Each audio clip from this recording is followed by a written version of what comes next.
warahmatullahi wabarakatuh. Hello, good student. How are you today? I wish you always happy and healthy student. Okay, before we start our class today, it's better if we say basmalah. Sebelum kita mulai pelajaran hari ini, alangkah baiknya kita bacakan dulu basmalah. Bismillahirrahmanirrahim. Ya, akhirnya kita bertemu lagi ya teman-teman, masih dalam YouTube. Oke, untuk pelajaran hari ini tolong siapkan LKS-nya ya, pensil dan juga bukunya. Ya, untuk hari ini we will talk about part of body and present continuous tense. Pada hari ini kita akan membahas bagian-bagian dari tubuh dan bentuk present continuous tense.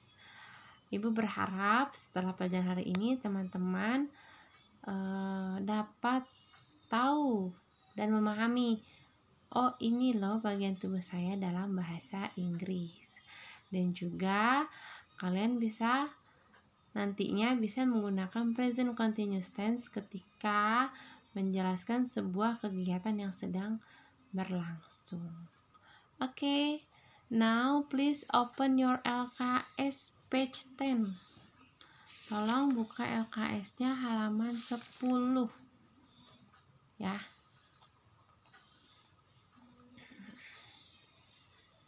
Look at the picture. Tolong lihat gambarnya.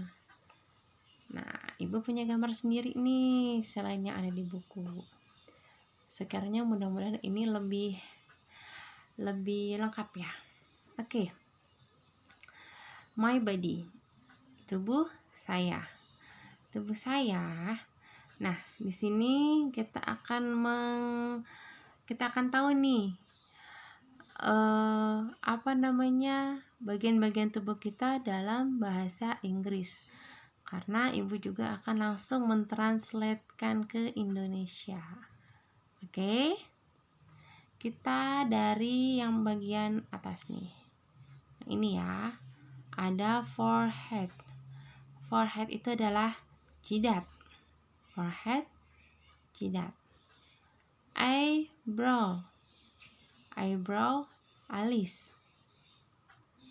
Eyebrow, alis. Mata. Ear, kuping. Nose, hidung. Cheek, pipi. Mouth, mulut. Tooth atau teeth, O-nya ini diganti dengan huruf E. Itu kenapa? Kalau tooth ini berarti menjelaskan giginya satu, tunggal, satu. Kalau untuk tooth itu digunakan untuk gigi yang jumlahnya satu. Tapi kalau banyak kita ganti O-nya ini kan ada dua O, kita ganti yang O-nya dengan E menjadi teeth. Itu mengartikan bahwa giginya banyak atau lebih dari satu. Oke, lanjut.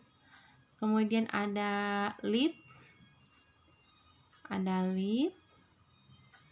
Itu bibir. Tongue, lidah. Chin, dagu. Chest, dada. Arm, ini lengan ya, dari sini sampai sini itu lengan. Stomach, perut. Hand, tangan. Knee, lutut. Leg, betis. Foot, telapak kaki. Toe, jempol. Kita lihat langsung ke gambar selanjutnya. Ada hair, rambut. Head, kepala. Neck, leher. Shoulder, bahu atau pundak. Back, punggung. Elbow, siku.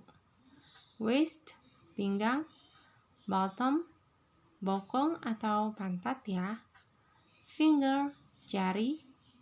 Ankle, mata kaki. Heel, itu tumit. Nah, teman-teman, Di sini yang belum ada adalah muka atau wajah. Wajah bahasa Inggrisnya apa? Ya, good. Teman-teman tahu, wajah itu adalah face. Apa? Face. Ya. Oke. Nah, itu dia tadi bagian-bagian dari tubuh kita. Semoga teman-teman dapat mengingatnya ya. Nah, kalau teman-teman mau mencatat artinya, teman-teman bisa sambil di pause, dengarkan, kemudian di pause, kemudian catat ya. Oke. Next. Ya, ini juga ada gambar seorang anak laki-laki dan sudah ada keterangan part of body-nya, bagian-bagian dari tubuhnya. Nah, ini based on your LKS. Nah, ini juga terdapat dalam LKS kalian di halaman 13.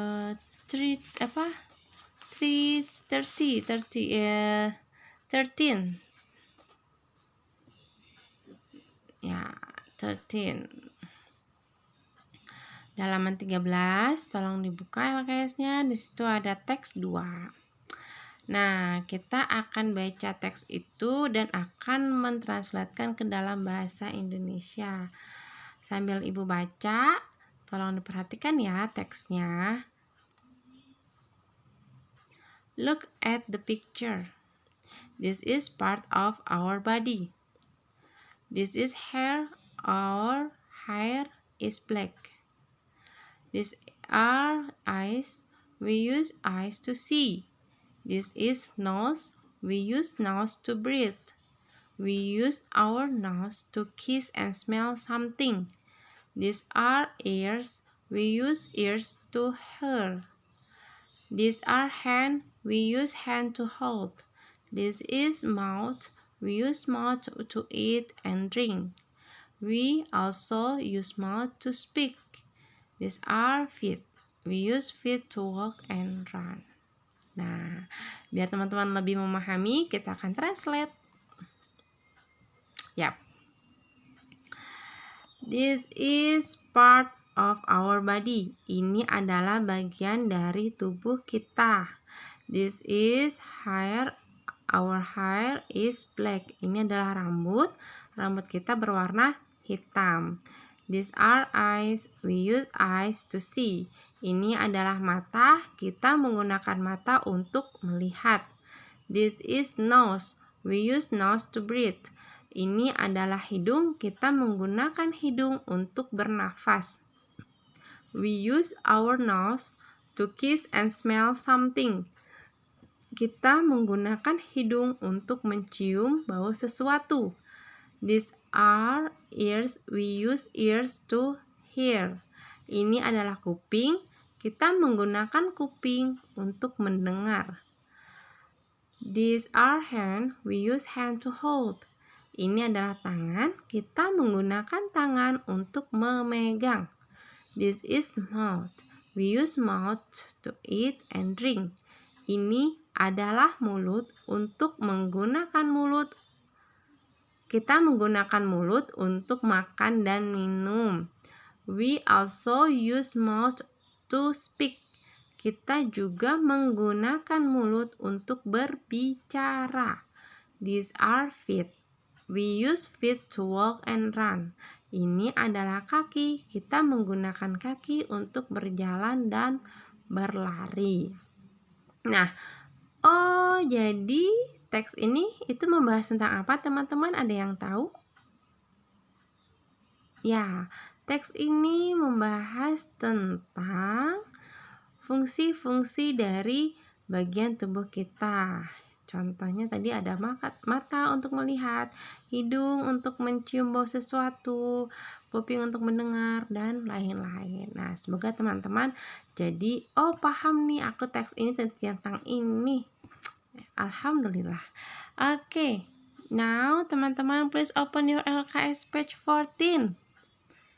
Sudah? Ya, kita akan membahas tentang present continuous tense. Apa sih itu present continuous tense? Kita lihat. Present continuous tense digunakan untuk menjelaskan sebuah kegiatan yang sedang berlangsung. Ya. Jadi kalau dalam bahasa Inggris sesuatu yang sedang berlangsung itu kita menggunakan bentuk present continuous tense. Continuous tense. Oke. Kita lihat the sentence patterns is as follow. Kita lihat bentuknya ya, bentuk dari present continuous tense itu sendiri ada apa aja. Nah, pertama dalam bentuk positif itu bentuknya seperti ini. Ini dalam kalimat positif ya. Subject plus am atau is atau are. Ini am is are itu adalah to be ya. Plus verb ing. Verb ing itu maksudnya verbnya ditambahkan dengan ing. Plus titik-titik itu adalah komplement. Itu terserah tambahannya mau apa aja. Mau dalam bentuk objek lagi kah, atau keterangan tempat, atau keterangan lain-lainnya. Pokoknya itu adalah komplement. Ya, contohnya di sini ada kalimat di bawahnya. He is playing. Dia sedang bermain. He is playing. Dia sedang bermain. Play. Ini verbnya awalnya adalah play. Karena dalam continuous tense syaratnya adalah verbnya harus ing ditambahkan dengan ing, jadi menjadi playing. Ya, itu syarat sudah hakiki tentang present continuous tense menggunakan verb ing. Jadi verbnya harus berubah menjadi ing. Playing, studying, running, walking, dan lain-lain. Banyak sekali. Hanya tinggal tambahkan ing di belakangnya, ya. Oke, kemudian pattern dalam bentuk negatif. Ya, apa itu? Kita lihat. Nah, subject plus to be am is are plus not plus verb ing. Jadi, kalau dalam bentuk negatif ditambahkan not sehabis to be. Kemudian barulah verb ing ya. Jadi subject plus am atau is atau are plus not plus verb ing plus complement ya di sini. Contoh kalimatnya adalah he is not playing, artinya dia tidak bermain. Ya, jadi hanya ditambahkan not. Dan ini adalah bentuk kalimat negatif ya. Kemudian yang terakhir bentuk kalimat interrogatif atau kalimat tanya. Seperti apa kita lihat? Ya, to be-nya dahulu kalau ini ya. Dalam bentuk interrogatif di sini adalah to be-nya dahulu, am atau is atau are plus subject plus verb ing plus complement. Jadi to be-nya dahulu baru subjeknya. Yang tertukar itu saja. Contohnya adalah is he playing? Apakah dia bermain? Apakah dia sedang bermain? Ya, itu dia. Oke. Nah, ini untuk penjelasan dari to be. Jadi teman-teman tahu nih penggunaan to be-nya apa saja sih? Mana sih yang menggunakan am dan mana sih subjek yang menggunakan is? Dan mana yang menggunakan are. Di sini kita lihat tabel ini. I. To be-nya adalah am.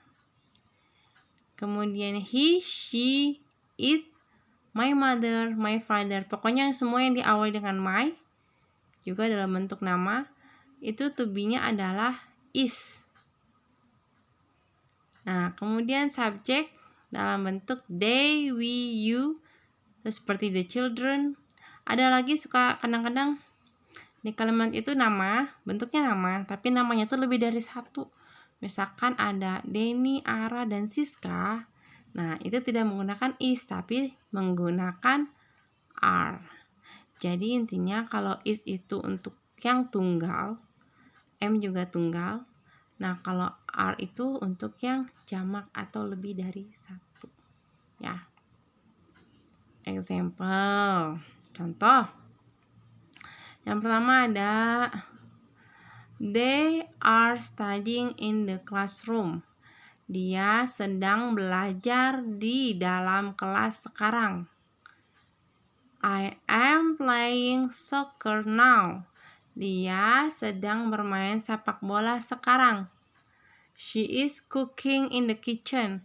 Dia sedang memasak di dapur. Nah, ini dia terlihat ya. Verb ing-nya study menjadi studying, play menjadi playing, cook menjadi cooking. Oke. Tugas hari ini adalah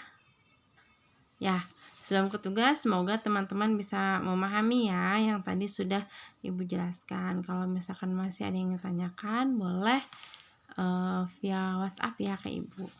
Nah, untuk tugasnya di sini adalah LKS halaman 14 yang exercise. Yang bagian atas itu ada yang mengisi ya. Isiannya itu ada di kotak sebelahnya. Ada see, speak, walk, black, hear, hold, part, breathe. Nah, itu kalian kalau tadi memperhatikan itu ada di teks yang tadi Ibu jelaskan ya, related itulah, tidak jauh dari itu. Kemudian yang bagian 14 juga yang bagian di bawah. Bagian di bawah itu adalah complete the sentence using the correct tenses. Nah, itu yang teks 2. Yang di bagian bawah kotak-kotak ya, kotak-kotak yang setelah penjelasan present continuous. Nah, itu ada soalnya 1 sampai 5. Itu kalian pilih verbnya.